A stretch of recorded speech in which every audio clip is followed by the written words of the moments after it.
Hello students, आज हम दो क्वेश्चन करने जा रहे हैं रिलेटिव वेलोसिटी पे। बहुत ही इजी सा क्वेश्चन है और थोड़ा सा कॉम्प्लिकेटेड जो है क्वेश्चन नंबर 2 है, लेकिन इसे हम जरूर करेंगे इसलिए कि हमें एक कंसेप्ट मिलेगा इससे। अब जरा देखिए क्वेश्चन नंबर 2, इसका हम सॉल्यूशन करने जा रहे हैं। पहले क्वेश्चन में पढ़ दूं। Just 2 cars A and B, मैं तो इसे डिटेल में करूंगा क्योंकि आप करेंगे एग्जाम में 20 सेकंड में। एग्जाम में अगर आता है तो 20 सेकंड्स में होना चाहिए या 15 सेकंड्स में, और ये होना चाहिए 35 और 40 सेकंड्स में मैक्सिमम। तो लेकिन मैं टाइम लूंगा। तो 2 cars A and B are running at velocity of 60 km/h and 45 km/h. What is the relative velocity of the car A with respect to car B? तो किलोमीटर पर आवर, इसमें थोड़ा सा हम जोड़ दें एक और चीज से जुड़ा हुआ already. If both are moving eastwards, मतलब ये कि दोनों कार ईस्ट में जा रहे हैं, तो आपको पता ही हमारा ईस्ट होता है और ये हमारा ए है। ए की स्पीड है, हमने वी लिखा, एंड 60 km/h। इसी डायरेक्शन में, सेम डायरेक्शन में हमारा बी भी जा रहा है, तो बी के लिए हमने लिख दिया वीबी इक्वल टू 45 km/h। अब एक चीज बहुत ही क्लियर है, अगर वेलोसिटी सेम डायरेक्शन में है तो हम सब्ट्रैक्ट करते हैं, घटा देंगे सीधे, ये रूल्स है। अब क्या है ए का, देखिए एक सवाल यहां पर क्या है, relative velocity of A, car A with respect to B, मतलब हम ए की वेलोसिटी निकाल रहे हैं और बी को हम ये समझ रहे हैं कि बी के रिस्पेक्ट में। तो अगर हमें ए का निकालना है तो रिलेटिव वेलोसिटी को हम ऐसे लिखेंगे वी ए बी, मतलब क्या हुआ कि relative velocity of A with respect to B. तो सबसे पहले हम वेलोसिटी किसका लिखेंगे, ए का, तो V A and minus V B. अब कितना हो गया ये 60 and minus 45 equal to 15 km/h। बहुत आसान सा क्वेश्चन। ऐसे भी नीट में सब मुश्किल क्वेश्चन नहीं आते हैं, ऐसे भी क्वेश्चंस होते हैं, इसका कंसेप्ट क्लियर होना चाहिए। अब एक सवाल है, अगर इसी सवाल को ऑप्शन, इसी सवाल को टर्न कर दे, रिटर्न कर दे, ये पूछे कि वी बी, अब एक्स्ट्रा करा रहे हैं वी बी ए, तो आप अच्छी तरह जानते हैं अगर मैं वी ए बी लिख रहा था तो उसका मतलब था कि relative velocity of A with respect to B. अब यहां पे जो वी बी ए का मतलब हुआ कि relative velocity of B, B की रिलेटिव वेलोसिटी ए के रिस्पेक्ट में। तो सबसे पहले हम क्या लिखेंगे यहाँ पे बच्चों, हम लिखेंगे V B and minus V A, and that is 45 and minus 60 and equal to minus 15 km/h। अब इसको थोड़ा एलोबरेट करें। आप सोचेंगे सर क्या फर्क है 15 किलोमीटर और माइनस 15 km/h के स्पीड से।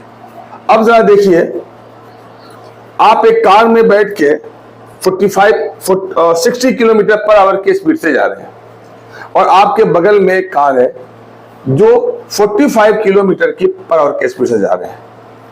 आपके कार में जो बच्चे बैठे हुए हैं या जो भी है, और बहुत ज्यादा एक्साइटेड हो रहे हैं और देख रहे हैं कि वो कार पीछे छूट रही है, बी पीछे छूट रही है और आप आगे बढ़ रहे हो, तो आपका वैल्यू यहां पर पॉजिटिव आ रहा है 15 km/h। और जो बी कार में जो लोग बैठे हुए हैं, कुछ ऐसे बच्चे हैं जिनका एक्साइटमेंट कम होने लग रहा है, ये देखो ये कार हमको पीछे छोड़ रही है, मतलब है कि ए जो है बी को 15 km/h की स्पीड से पीछे की तरफ छोड़ रही है, और जो बी कार है वो ए के रिस्पेक्ट में 15 km/h की स्पीड से पीछे छूट रही है। जो छोड़ रही हो पॉजिटिव, जो छूट रही हो निगेटिव। और भी बहुत सारे इसके कंसेप्ट है समझाने के लिए कि निगेटिव पॉजिटिव के, तो फिर हम नेक्स्ट वीडियो में हम देखेंगे। अब यहां पे देखिए, इसमें थोड़ा सा मैं और ऐड कर रहा हूं।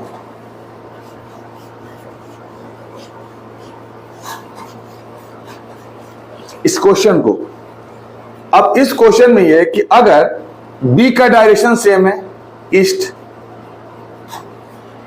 और ए का डायरेक्शन हमारा वेस्ट हो जाता है। देखिए ए का डायरेक्शन वेस्ट है, बी ए।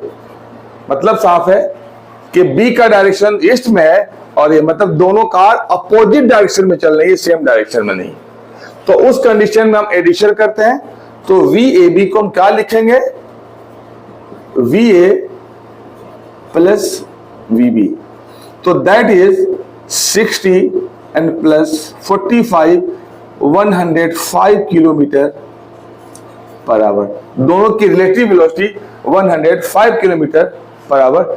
दोनों एक दूसरे को 155 किलोमीटर पर आवर के स्पीड से क्रॉस करेंगे। ठीक है, अब एक सवाल देखिए, बहुत अच्छा सवाल है। A ball is thrown vertically upwards with speed u। जमीन से एक बॉल को u की स्पीड से ऊपर की तरफ फेंक रहे हैं और सेम और ऊंचाई h पर वहां पे कोई बैठा हुआ है जो एक बॉल को रिलीज कर रहा है। बट जब रिलीज का मतलब होता है that is the velocity is zero, या लिखा भी होगा रिलीज फ्रॉम रेस्ट, तो यू ऐसे भी जीरो होगा, रेस्ट लिखा होगा।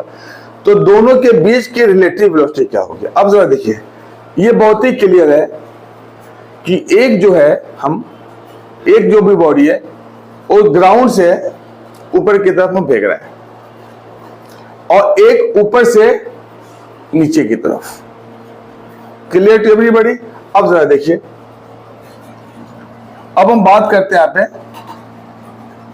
ये देखिए ये हाइट h है,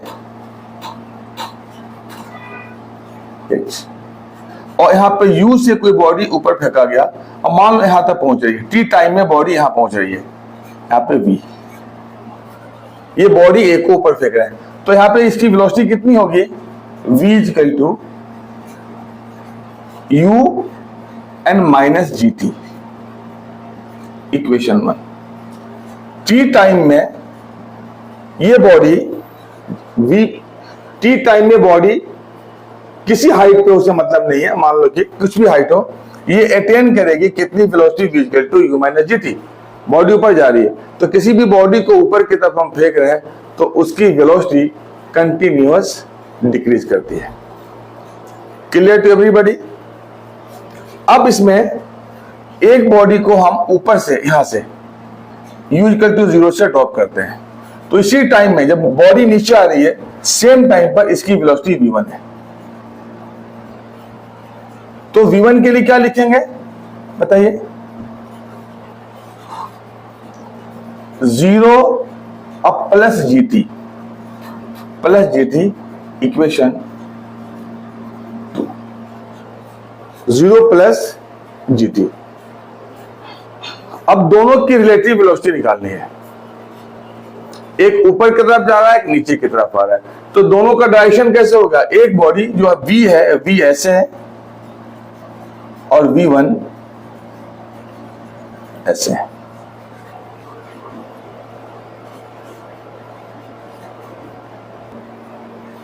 तो ओके स्टूडेंट्स, अब हमें ये हमारी किसकी वेलोसिटी है, a की, और ये किसकी है, b की। हमें क्या निकालना है, VAB,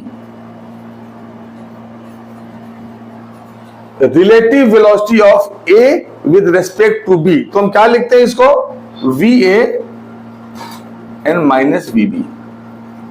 हमें क्या निकालना है, relative velocity of A with respect to B।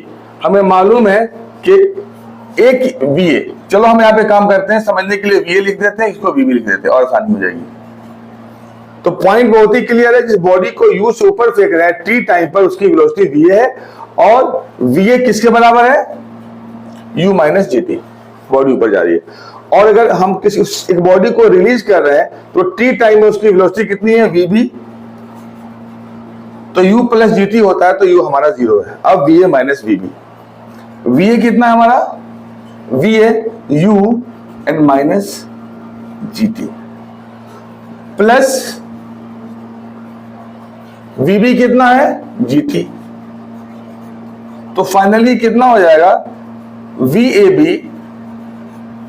Equal to u minus GT and plus GT। ये कट गया तो VAB equal to u। Means option है। अब एक आपके माइंड में एक कंसेप्ट आना चाहिए कि अगर बस एक फौरन जैसे आपको नीट में क्वेश्चन मिला इस तरह का, बिल्कुल इस तरह का क्वेश्चन कि किसी भी बॉडी को रिलीज कर रहे हैं ऊपर से और किसी भी बॉडी को नीचे से ऊपर फेंक रहे हैं, तो जिस पॉइंट पे वो क्रॉस करेंगे उस पॉइंट पे उनकी रिलेटिव वेलोसिटी क्या होगी? यू होगी। बहुत ही क्लियर है। एक बॉडी को ऊपर से नीचे फेंक रहे हैं, फेंक नहीं है, रिलीज कर रहे हैं। एक बॉडी को हम ऊपर से रिलीज कर रहे हैं जीरो वेलोसिटी से और दूसरे बॉडी को यू से फेंक रहे हैं। तो ये जब दोनों बॉडी जब एक दूसरे को क्रॉस करेंगी तो उनकी रिलेटिव वेलोसिटी क्या होगी? यू, ये पहले वाले के इनिशियल वेलोसिटी के बराबर। तो आपको कैलकुलेट करने की जरूरत नहीं है। तो ये आप आज का लेक्चर रहा और आपको मैंने तीन चार तरह के क्वेश्चन सिखा दिए। Okay, have a nice time.